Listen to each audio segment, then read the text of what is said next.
From advertising to software as a service to data.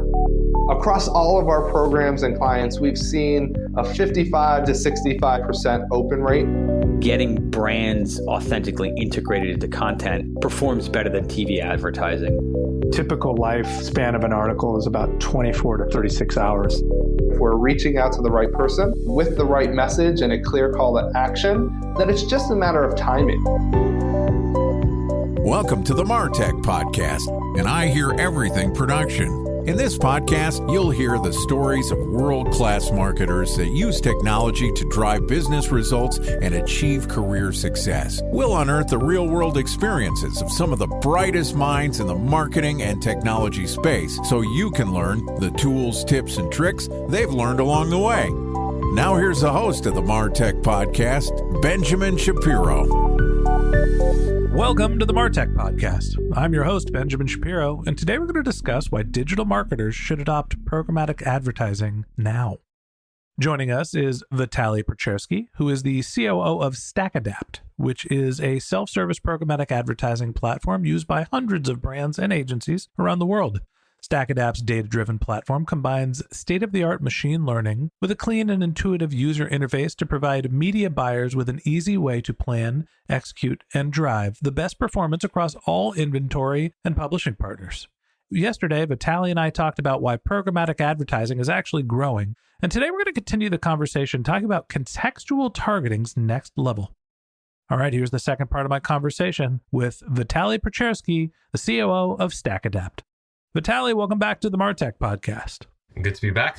Thanks, Ben. Excited to have you back and excited to continue our conversation where yesterday we talked about some of the evolutions of programmatic advertising, where maybe programmatic advertising shouldn't be called programmatic advertising anymore. It might just be advertising. It's just the common way which we're buying media across all channels. I think at this point it's safe to call it advertising. Digital marketing, the media buying, we're still going to go with programmatic advertising for the sake of making it sound fancy. But look, that's buying media is using real-time bidding, whether you're doing display marketing, audio advertising, buying videos. In theory, you're even using programmatic advertising when you're on YouTube and Google because they're using some of the same technologies that we think of with programmatic advertising. And so let's get away from this notion of, all right, should you be using programmatic or not?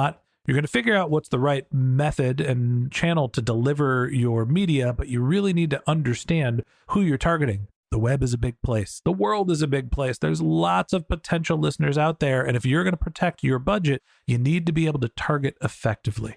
Talk to me a little bit about some of the targeting criteria that have been developed since we last talked about programmatic advertising. I would say definitely an area of interest for us and increasingly important topic for marketers is contextual advertising. And it's largely driven by changes at the legislation level. Obviously, everybody heard of GDPR and CCPA, privacy legislation, which likely will continue down that path, giving users more control over the data, pushes platforms to introduce other ways to reach consumers in an effective manner. Obviously, another change is from technology platforms that are considering removing certain identifiers like cookies, for example. So essentially for marketers right now, they oftentimes don't even see certain opportunities to deliver ads to users because they may have opted out from having their data processed, or they simply want to leverage other engagement models in order to reach those users. And I think historically, for many years, the narrative has been that third-party data and data on the user level is sort of the holy grail when it comes to delivering results for marketers. But we're actually increasingly seeing that it's not the only way to deliver results. And one of the really powerful way of doing it through contextual advertising is by virtue of having that precision of being in the moment when people are consuming content related to the brand, which is usually very difficult to do using third-party data. Okay, let's do a little role playing here. I am thinking about doing my own media buying. Not actually true. I really like Mopod Media. They do most of our advertising and help us grow our podcast. But hypothetically, sorry, Mike, we're pulling our budget and I'm going to go try to buy media myself. And I'm going to use StackAdapt, or maybe I'm going to go create my own SSP through a company like Ecom. And I'm just going to go start buying media to try to drive people to listen to my podcast. Okay, great. Wonderful. Maybe I'll start marketing to people to create their own podcast. I got to figure out the signal to get them to listen. Now, my show is about marketing. I should probably try to market to marketers. Am I better off taking the enriched IP addresses that I get from my podcast to try to create a lookalike audience based on my existing listeners using a lookalike signal? Or should I just be focusing on contextual advertising and starting to market to other brands that are serving content? Do I go after the marketers or do I go after the marketing websites? What's going to be the most performant for me? This is going to be entirely guesswork at this point because it really varies company to company. I would say the best way to know is just to let it battle it out and see what actually works better for you. If we're thinking specifically of marketing to marketers for podcast creation, my gut tells me that there might be a limited amount of contextually relevant environments where you can deliver that ad. So you have to be really thoughtful about how you create contextual targeting within a platform to be on those precise pages where those marketers could be. As you can imagine, the tough part would be isolating listeners from people who actually create podcasts. That, I would imagine, be the main challenge with contextual advertising. With lookalike targeting, building lookalike audience off of people who listen to your podcast obviously would be tricky because you want to target people who would be essentially decision makers about choosing to create the podcast, right? So I would say my strategy as kind of removing my marketer's hat and putting my business hat on would be a combination of outbound prospecting combined with some solid account-based marketing and sort of being omnipresent using both lookalike and contextual strategy. Okay. So let's forget about trying to get people to create their own podcasts. And I just want a bunch of people to listen to my show. So I'm going to create this interesting little ad that's going to drive people to my Apple podcast link. And I'm going to start targeting marketers. I can either create a lookalike audience based on my existing audience, and maybe I want to do some age filtering. Maybe I'm doing filtering by specific job function, right? You can do all of these different types of filtering, but every time you're adding a different filtering segment, it seems like that cost goes up for the media, as opposed to I can just buy specific websites where I'm displaying my channel. Well, what's more cost effective generally when I'm putting these segments together? I'm going to do a lookalike audience and I'm going to filter by makes $250,000 more a year of household income. And I'm going to look for people that work in marketing and I want them to be left-handed. Or should I just go and say any website that is categorized as a marketing website, I should just promote my content there? So for lookalike, I would not restrict yourself on a specific website. With contextual advertising, I would say this is probably, again, I would never recommend just isolating one strategy unless one of them proves to work better. And the truth is you're probably engaging slightly different users, right? Reaching a user in a contextual environment inherently means that they're in the moment researching relevant topics. So if they're on a marketing related website, reading about top marketing podcasts, for example, that's a great, obviously, timing to tell them, hey, MarTech Podcast is a great podcast that you can check out. Whereas lookalike targeting, they might not very well be in the moment to actually be interested in listening. And they might not be in a moment when they are willing to sit down. But you can obviously build that additional awareness. And maybe at some point they search for it and find it. So I would say I just want to run them side by side, even for a rather meaningful time. And you can try turning on and off and seeing, okay, we're going to run them both side by side. How do they perform on just a click-through rate? If you're tracking some listen-through rates, you can look at that, at the quality of the user. If you have technologies to track whether they return and listen to it again, but then maybe the second month you want to turn off one of the strategies and keep one of them and see how that reflects onto overall listens and overall metrics. You want to continue essentially to experiment and zero in on a mix that works for your brand. This is always what scares me about programmatic advertising and running my own campaigns in general. There's so many decisions. How many impressions should somebody reach? What's the landing page experience? What the age criteria you should be targeting? What's your max bid? What SSP should you use? What type of behavioral targeting do you use? There's a million different variables that you can pick and different ways that you can run a campaign. So it's not just the science of delivering the ad. There is an art to programmatic advertising as well. Media buying is one of those complicated topics where, sure, you can test and you can A/B test and you can figure it out. What advice do you have for marketers who are sitting here saying, well, I've got small budgets, I need to see effectiveness. I don't necessarily have the ability to test and iterate and figure out what works. I need it to work for me to continue to invest in the channel.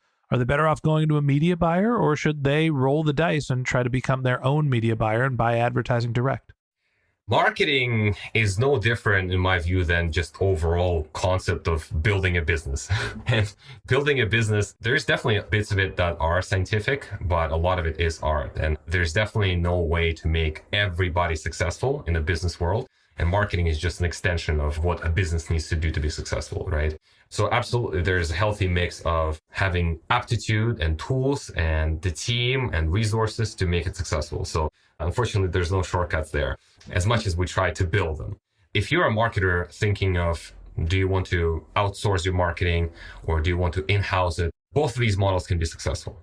Myself, I'm of belief that it's always better to in-house things because you have a lot more control over it long-term and you can build competence, even though in the beginning it might feel more intimidating. But historically, that's how we've approached it at StackAdapt, and we try to in-house and build as many things ourselves as possible, because even though it's more cost upfront, more effort upfront, but in the long run, you can really build on that knowledge, like really level it up over what you can get from somebody else. So my recommendation would be to build that in-house capabilities.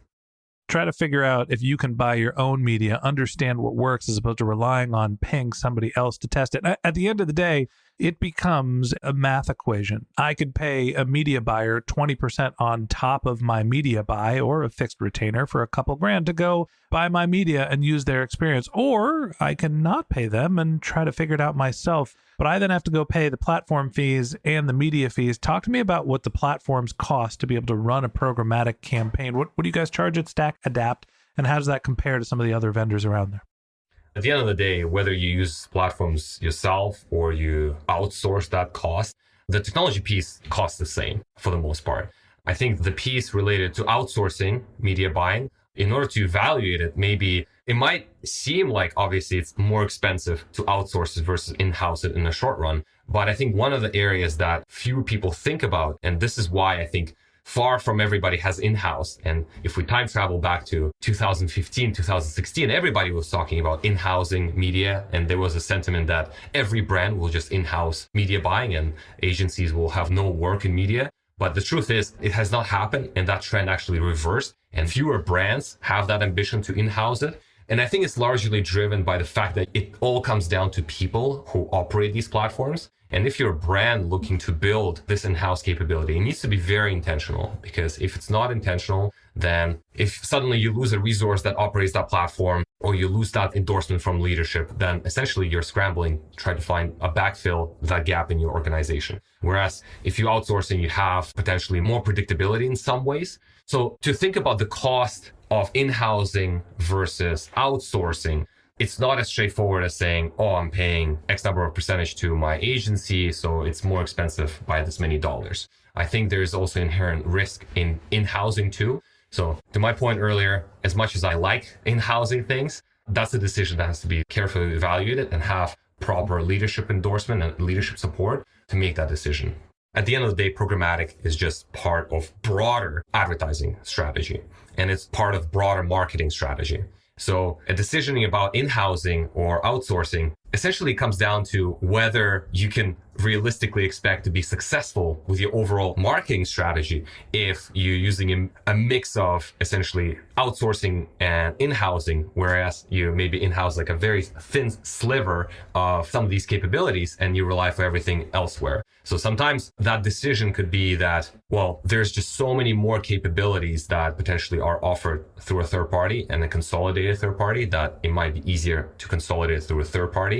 So I would say decision about in-housing has to be bigger than programmatic. It has to be essentially expand into broader advertising and potentially broader marketing topic that for many brands is a big undertaking.